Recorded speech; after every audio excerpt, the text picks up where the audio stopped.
I'm Joe Catalano with an AM Quincy news update for Wednesday, December 20th.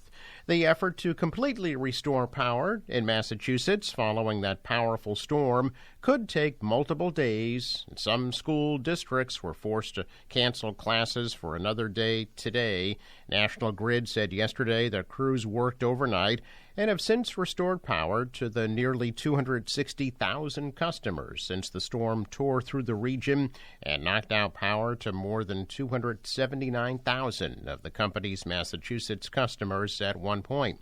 Here in Quincy, there were about 100 customers still without power as of this morning.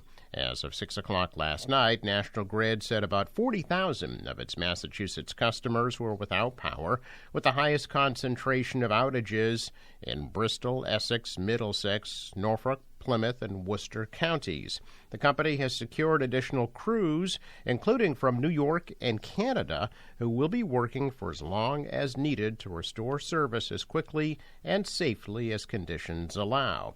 As of 5 o'clock this morning, the Massachusetts Emergency Management Agency reported that 23,751 customers of Eversource, National Grid, and Unitil throughout the state were still without power. Firefighters in Pembroke were able to contain and put out flames at a home on Station Street yesterday. The Pembroke Fire Department described how it was alerted to a structure fire yesterday afternoon. With assistance from Pembroke Police and several neighboring fire departments, crews were able to respond and contain the blaze. No injuries were reported. One person was displaced. Pembroke Fire said it was still investigating the cause of the fire, although officials noted that a generator had been running inside the cluttered garage prior to the fire. Some residents expected to be without power until tomorrow. Fire officials said yesterday's fire should serve as a reminder about generator safety. Officials also noted that maybe the most important thing to have at this point is a working carbon monoxide detector, especially if residents are going to use a generator or a heater. Well, the city of Quincy is now in compliance with a state law that requires communities served by the MBTA to create special zoning districts around T-stations that make it easier for the creation of multifamily housing. The City Council, at their last meeting of 2023 this week, approved of the new district around the Quincy Adams and North Quincy T-stations. Quincy Planning Director Jim Fatsis explains the new districts do not mean that new housing will actually be built. Ward 4 Councilor James Devine worked with the city to ensure that residential areas around the Quincy Adams station were not included in the new district in order to protect them from overdevelopment. Failing to comply with the state law would have meant the loss of state grant money.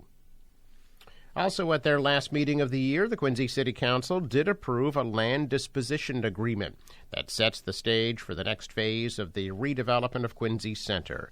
The agreement sells the IHOP restaurant property that the city acquired by eminent domain to Atlantic Development of Hingham for $7.3 million.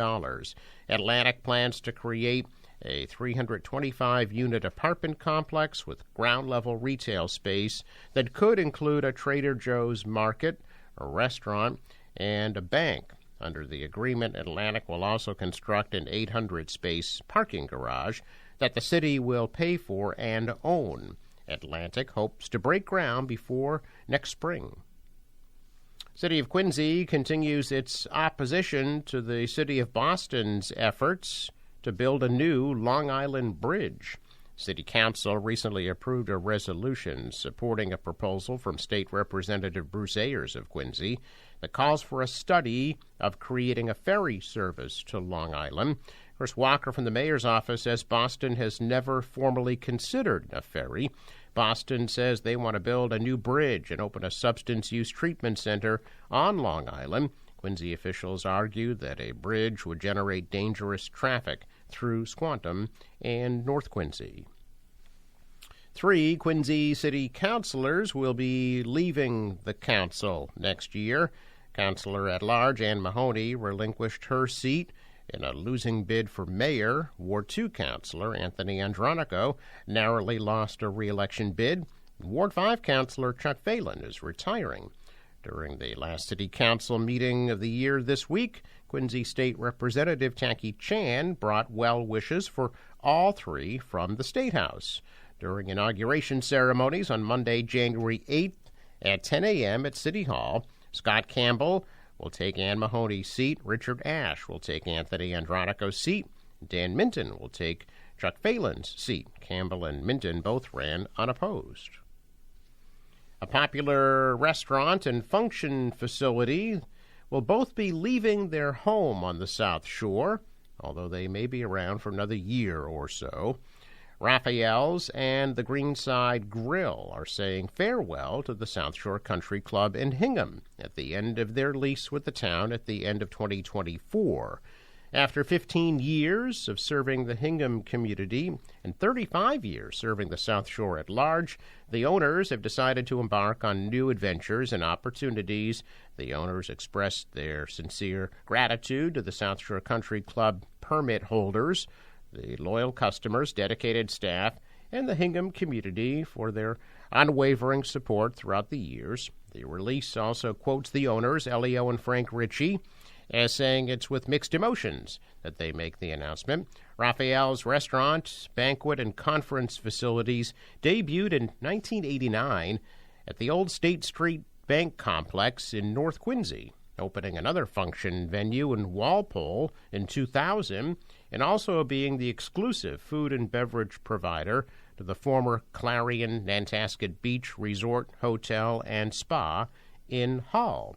Both Raphael's and the Greenside Grill have called the South Shore Country Club their home since 2009.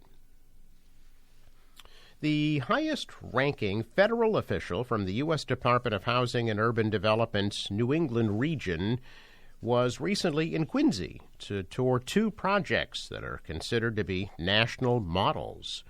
Juana Matias, who was appointed by President Biden in March of 2022 as HUD's New England Regional Administrator, visited Mannett Community Health Center's new radiology suite on West Quantum Street and Father Bill's and Mainspring's new Yawkey Housing Resource Center on Broad Street. Both projects have received significant funding from HUD grants, which are administered locally by the Quincy Planning Department. With respect to the Mannett project, the city provided an allocation of over $500,000 in community development stimulus funds toward the construction of the radiology suite, which offers both mammography and plain film X-ray imaging. Regarding the Housing Resource Center, Quincy provided assistance in the form of a land lease, as well as allocations from the city's Affordable Housing Trust Fund and Emergency Solutions Grant Program. That project will also utilize HUD housing vouchers.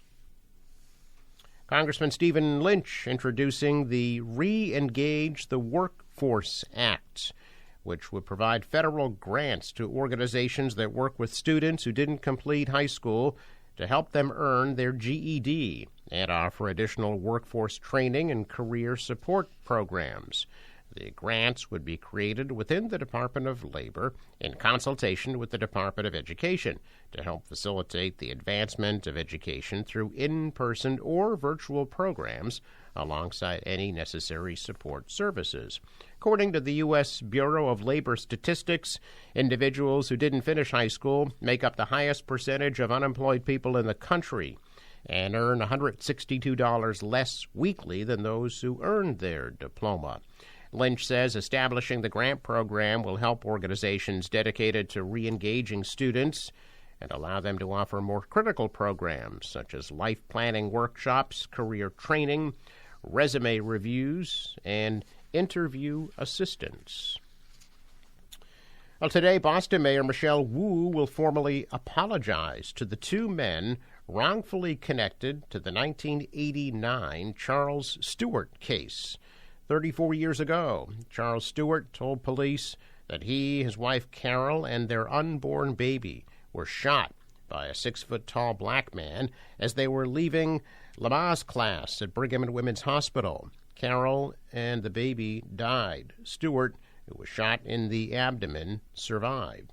During the manhunt, Alan Swanson and Willie Bennett were both publicly linked to the case based on Stewart's lie.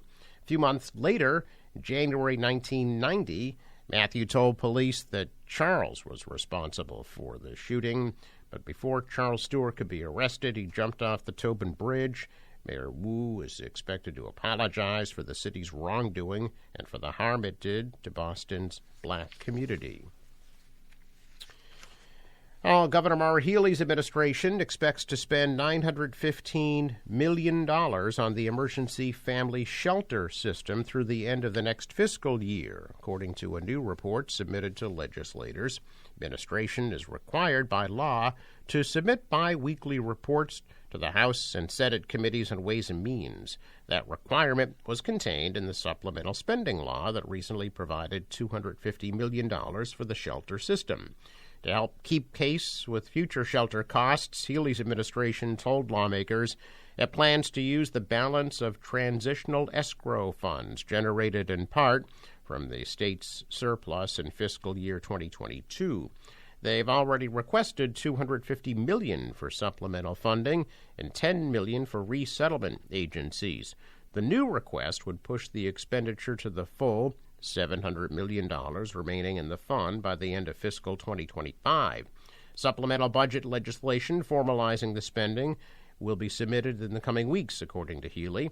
Additionally, the report reveals for the first time the list of 100 cities and towns currently hosting 7,532 total families who are being housed in the shelter system in hotels or motels. The current average length of stay for families in the system exceeds 1 year.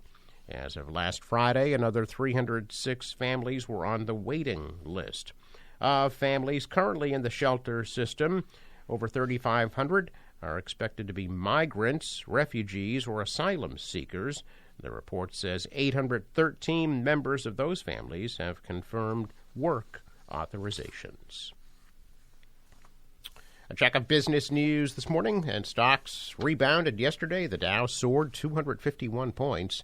The Nasdaq added 98. The S&P was up 27. World stocks also advanced after Wall Street ticked higher amid hopes that Japan's moves to keep interest rates easy for investors could augur similar trends over the rest of the world. The dollar's down, the euro fell, oil at $74 a barrel. In sports, Celtics lose out on the West Coast to Golden State, 132-126 in overtime. They will take on the Sacramento Kings as they continue their West Coast road trip tonight at 10 p.m. The Bruins also lost in overtime to Minnesota, 4-3, and they'll be in Winnipeg Friday night at 8 o'clock. Forecast from the National Weather Service today, mainly sunny and a high 43 degrees. Clear tonight, low 27. Tomorrow, mainly sunny at a high of 35. Sunny on Friday, a high of 34. Partly sunny, 41 for Saturday. For the boater, waves about 2 feet. Northwest winds 10 to 15, gusting to 25 knots. Next high tide 5:30 p.m. Sunrise 7:08, set at 4:14. A traffic note for River Bridge scheduled to open today at 4:15 and Thursday at 3 p.m. I'm Joe Catalano with an AM Quincy news update for Wednesday, December 20th.